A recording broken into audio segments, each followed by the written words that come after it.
Bharatiya Janata party की एक परंपरा पद्धति है, समय समय पर इस प्रकार की समन्वय बैठकें भी होती हैं, कोर ग्रुप बैठकें भी होती हैं, जिसमें पिछले अंतराल के बारे में क्या क्या प्रमुख घटनाएं उनको लेकर के राजनीतिक संदर्भ में किस प्रकार की रणनीति रहेगी आने वाले समय, उसके लेकर के चर्चा होती है। सामान्य तौर पर ये एक हमारी समीक्षा का एक पद्धति है जो समय समय पर इस प्रकार की बैठकों का आयोजन करके कुछ एक प्रमुख और सीनियर नेता आपस में विचार विमर्श करते हैं। तो क्या जम्मू कश्मीर के हालात पर भी चर्चा हुई, जिस तरह से अटैक हुआ पुंछ में? तो सारे हालात पर चर्चा भी होती है और किस प्रकार से संगठनात्मक दृष्टि से हमारा क्या रुख रहेगा उस पर भी विचार होता है।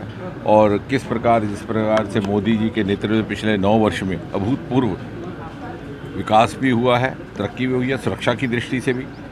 जहां एक समय था कि हमें विदेश से लाए हुए हथियारों पर निर्भर करना पड़ता था, आज हमारी विदेश हथियारों की आयात के बजाय निर्यात लगभग 6 गुना बढ़ चुकी।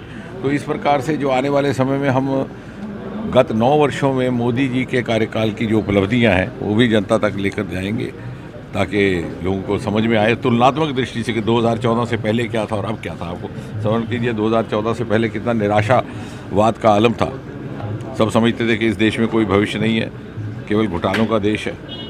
लेकिन पिछले 9 वर्षों में न केवल युवाओं में उत्साह जागा है, आशावाद जागा है, बल्कि देश विदेश में भी भारतीय मूल के लोगों को इज्जत मान के साथ देखा जा रहा है। रोज़गार के लिए अन्य अन्य विकल्पों को मोदी जी ने लाया। स्टार्टअप के दुनिया में हम तीसरे दर्जे पर आ गए। ग्लोबल इनोवेशन इंडेक्स में हम 41 पैदान ऊपर चले गए, 81 से 40 पर आ गए। और अगर आप, जैसे मोदी जी ने आरंभ में ही कहा था कि मेरी सरकार समाज के उन वर्गों को समर्पित रहेगी जिनकी पहले शायद पर्याप्त चिंता नहीं की गई, तो आप देखिए आज देश में औसतन 11,000 मकान प्रतिदिन बन रहे हैं प्रधानमंत्री आवास योजना के तहत। और हमारी प्रधानमंत्री ग्रामीण सड़क योजना केवल 3.5 लाख किलोमीटर तक सड़कें निर्माणित हुई थी 2014 से पहले।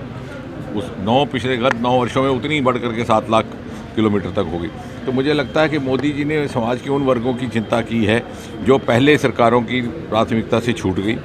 वो क्षेत्र, जम्मू कश्मीर के भी पहाड़ी क्षेत्र, दूर दराज के क्षेत्र, उधमपुर का क्षेत्र आज सड़कों का जाल बिछ गया। पिछले 3 वर्षों से वो PMGS में अव्वल दर्जे पर आ रहा है।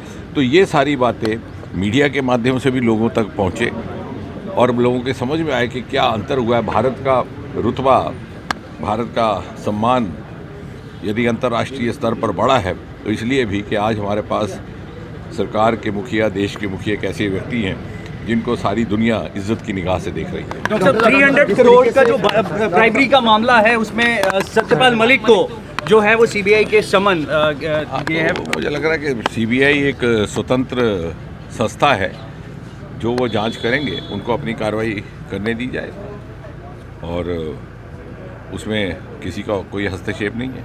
वेणुगोपाल ने ये ट्वीट कर कहा है कि जो ये एजेंसीज हैं ये लैब डॉग्स हैं भारतीय जनता पार्टी है कि वो उनकी मानसिकता में वो समय बैठा हुआ है कांग्रेस का। आप स्मरण कीजिए, ये UPA की सरकार के दौरान था कि सर्वोच्च न्यायालय सुप्रीम कोर्ट ने कहा था कि CBI is parrot in cage, कि कांग्रेस ने CBI को बंदी बना के रखा था। 2014 के बाद स्थिति बदल गई है। मोदी जी की सरकार, मोदी जी स्वतंत्र संस्थाओं के कामकाज में बिल्कुल हस्तक्षेप नहीं किया जाता, उनको पूरी स्वायत्तता उपलब्ध है। टेक वन अब आपके WhatsApp पर। WhatsApp करिए hi 9728253663 पर।